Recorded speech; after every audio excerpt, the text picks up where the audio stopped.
To Be Hero X. Gila. Gue udah dari lama melihat cerita di anime sampai sekarang akhirnya ada anime yang bener-bener berkualitas. Ya gimana? Gue itu sebenarnya udah di tahap capek melihat kualitas anime zaman sekarang yang dimana-mana isekai atau enggak plotnya manusia terlemah yang dibuang, terus romance cinta segitiga. Ya udah gitu-gitu aja terus.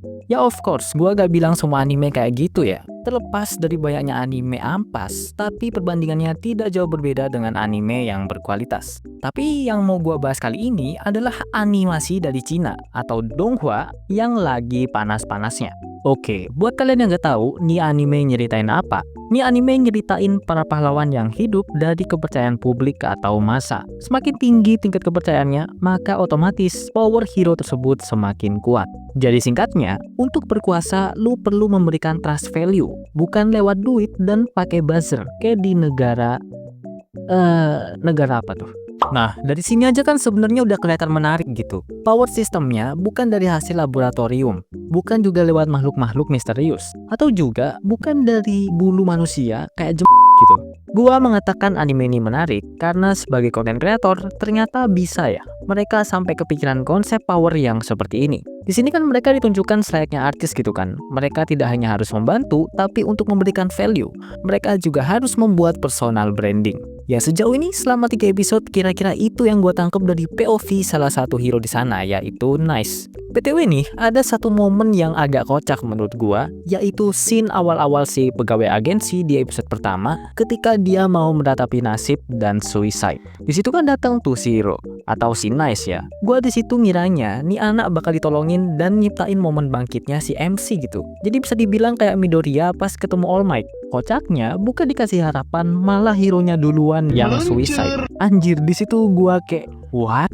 Maksud lu apa anjir? Dari situ, gue sebenarnya udah beranggapan kalau kedepannya anime ini akan semakin dark ceritanya. Kembali ke poin awal, anime ini bagus secara konsep dan cerita. Setelah itu digabungkan dengan animasi yang reaktis yang gabungin 2D dan 3D. Selama 3 episode ini, ceritanya sangat biasa. Bagus, tapi gak sewah sampai dibilang sangat bagus. Ceritanya juga cepet banget, gak tahu kenapa. Kayak awalnya langsung disekap, terus malamnya langsung dipaksa gantiin Nice. Terus proses latihannya juga tidak terlalu diperlihatkan. Dan langsung jadi hero gitu aja. Makanya pada saat nonton, gua ngerasa agak aneh liatnya. Makanya gua bilang bagus, tapi biasa aja. Kita keluar sedikit dari topik pembahasan. Beberapa hari yang lalu, ada salah satu staff dari animator One Punch Man yang katanya julid sama animator dari Chinese yang garap Donghua Super Cube. Dari situ, gua langsung kayak, lucu juga ya. Walaupun sebenarnya gak ada indikasi ke anime tertentu ya, tapi menurut opini banyak orang ya ngarahnya ya ke sana.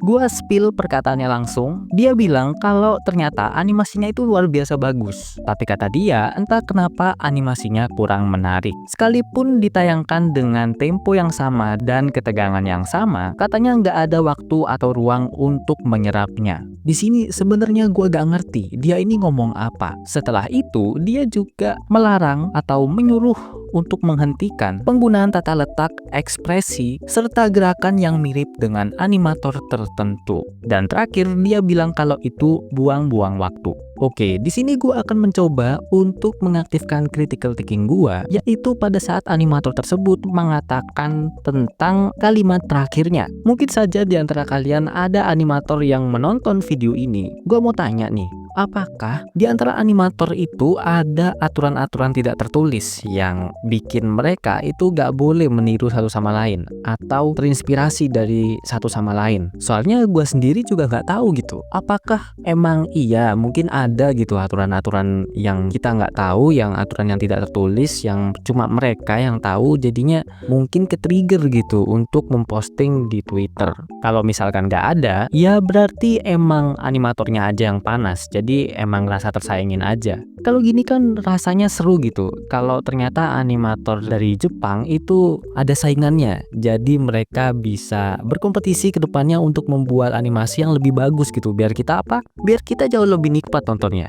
Oke lanjut, rating dari anime To Be Hero X ini sementara masih 8,5 di MAL. Ya oke lah, menurut gua masih pantas karena baru 3 episode juga. Dan di sini, ayo coba kita baca pendapat-pendapat mereka yang sudah nonton Donghua-nya. Pertama dari Idlebrick, yaitu baiklah sudah 3 episode dan saya rasa sudah waktunya bagi saya untuk berbagi beberapa pemikiran. To Be Hero X mungkin salah satu anime paling berani dalam hal kreativitas musim ini. Pertama, mari kita mulai dengan yang sudah jelas. Perpaduan unik antara 2D dan 3D CG sangat fenomenal. Meskipun saya tahu ini bukan selera semua orang, senang rasanya melihat eksperimen semacam ini di industri anime dan saya menyambutnya.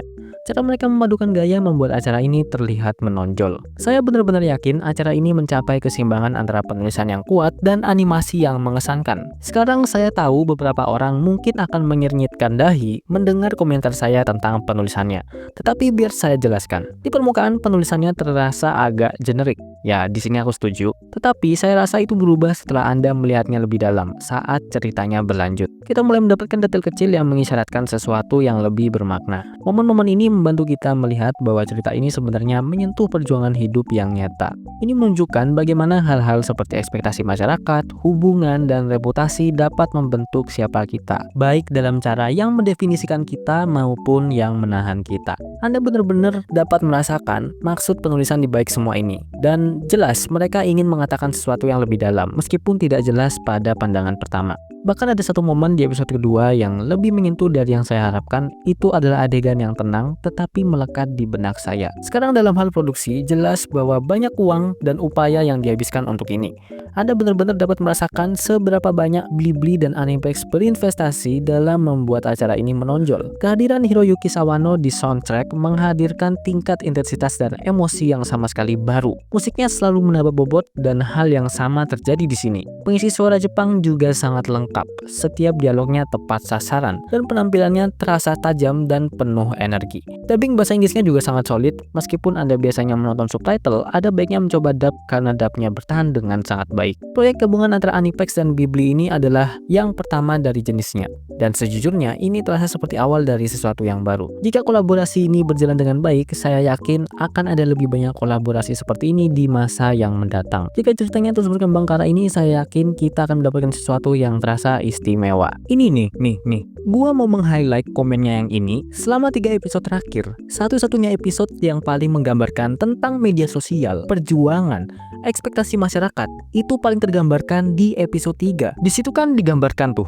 tentang dua sosok identitas yang memiliki nasib berbeda. Pertama Mr. Stan, yang kedua si anak perempuan yang jadi villain di sana kan. Bayangin, hanya karena namanya Mr. Stan dan ekspektasi masyarakat terhadap Mr. Stan tinggi, jadinya ekspektasi tersebut benar-benar memberikan power dan status. Sedangkan anak kecil yang dari masa sekolahnya dibully sampai dia gede, akhirnya melahirkan power juga, tapi dengan status yang buruk. Terkait hal produksi yang tadi disebutkan ya, jujur gua hanya mencoba dub dari Jepang, jadi gua belum mencoba versi dub dari Inggris atau voice aslinya dari Chinese. Asli, openingnya bagus banget. Gua suka aja sama lagunya yang kayak intro film gitu ya, terus dibarengin sama animasi yang keren banget gitu. Animasinya sangat-sangat top tier untuk sekelas opening menurut gua. Terus ada komentar lain dari Adam, yang intinya di sini dia kaget. Ternyata Nice bukan MC di anime ini. Aku juga bingung. Emangnya Nice bukan MC? Tunggu. Gue pikir selama ini dia MC-nya. Tebakan gue sih kalau bukan dia pasti ini orang. Ya gak tau dah. Coba kalian komen di bawah. Sebelum gua ke ulasan berikutnya, gua mau sedikit mengutarakan kekurangan yang gua temukan yang sebenarnya gak terlalu mengganggu. Tapi sayang aja. Kenapa animasi di trailernya bisa nggak sesuai sama animasi di seriesnya? Padahal art stylenya di trailer itu jauh lebih bagus. Kalau di seriesnya kan art stylenya beda. Matanya lebih bulat, terus lebih kayak kartun barat malahan. Gue pikir animasinya kayak Miles Morales. Sedangkan di trailernya itu lebih mirip anime style. Gimana nyebutinnya? Intinya stylenya serupa kayak di daerah Asia. Walaupun gue sama sekali tidak terganggu ya. Tapi sayang aja gak sih?